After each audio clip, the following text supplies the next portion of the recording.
This is Joe Hoskin from SVG Europe. I'm here today at the Stade de France with Guilhem Krier. He's the head of product marketing and business development for Panasonic. We're going to be talking about 4K, HFR, 8K, AR, and the cinematic sports experience. Guilhem, good morning. Hi, good morning. 4K and high frame rate studio cameras are revolutionizing live sports, but is this technology still out of the price range of smaller broadcasters? Well, that's a good question because, in fact, yes, the demand for 4K is growing, but it's still HD mostly used on the market. And basically what we witnessed at the time, for example, when there was a transition from SD to HD, was that our customers invested in HD cameras, but most of the time at the beginning of HD, they were not really able, let's say, to rent the products or to propose their products with a premium price compared with HD. So a lot of times what happened is that in the end they provided HD cameras approximately at the price they did with SD cameras. So there was a discrepancy between the price of the product they actually paid for and the demand from the market and what the market was ready to pay. Right. So we didn't want to have that again for 4K. So the target for Panasonic was to be able to offer cameras that were affordable right from the start, so that the premium that the customer has to pay to go 4K is not huge. So they can easily start buying 4K cameras, start investing into 4K cameras without spending too much and be able to offer the product at the correct pricing for their customers, as the 4K demand is starting to grow now, but still not huge. I mean, looking beyond 4K, I mean, 8K is the next big broadcast buzz with the 2020 Olympics in Japan set to, to showcase this technology. But to me, it still sounds like a pretty expensive investment for most broadcasters at this stage. What can be done, do you think, to... Well, regarding 8K, in my understanding, there are basically two topics as far as Panasonic is concerned.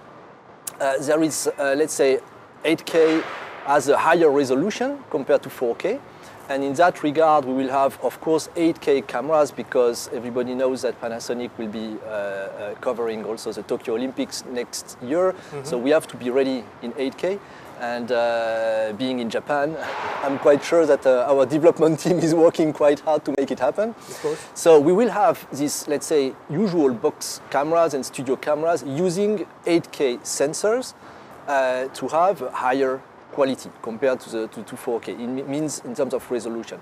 And then we have another topic, which is a product that we called 8K ROI, like region of interest. And this one is not aimed at having higher resolution, but to be able to use, let's say, a big 8K canvas and to crop several feeds in HD or 4K out of this big canvas.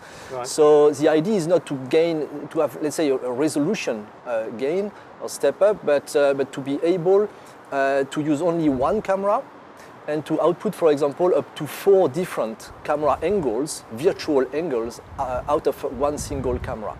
Right. And this is a big topic for us at the moment because the quality levels that we reach with 4K at the moment is already super high. So and the transition, as we mentioned, is not done yet fully.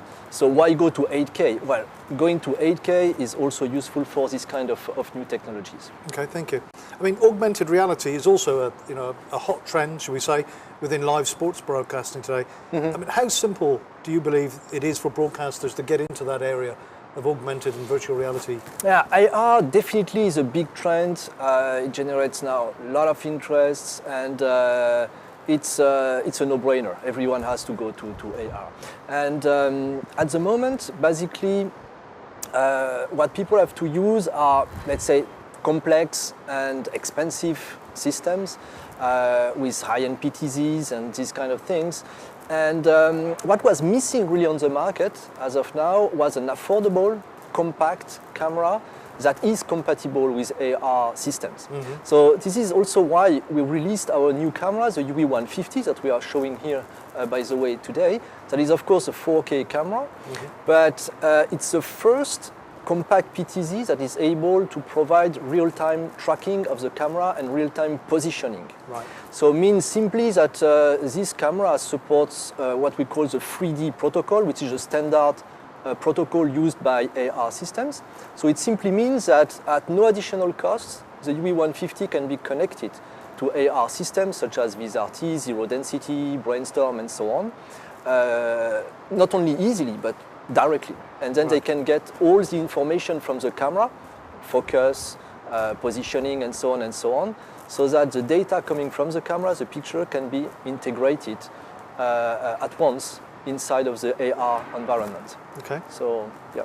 I mean, viewers are demanding more increasingly from live sports coverage all the time. How do you feel that broadcasters can improve the quality of what they're filming, creating a more cinematic experience? Yeah, definitely there is more and more demand to have, not say better picture, but different kind of pictures, giving a different experience to the viewer. And it's true that the kind of shallow depth of field, cinematic look pictures has found its way now in many different productions, not only for cinema and video clips or advertising like it used to be in the past. So now you can see it for sports interview, you can see it in many different environments.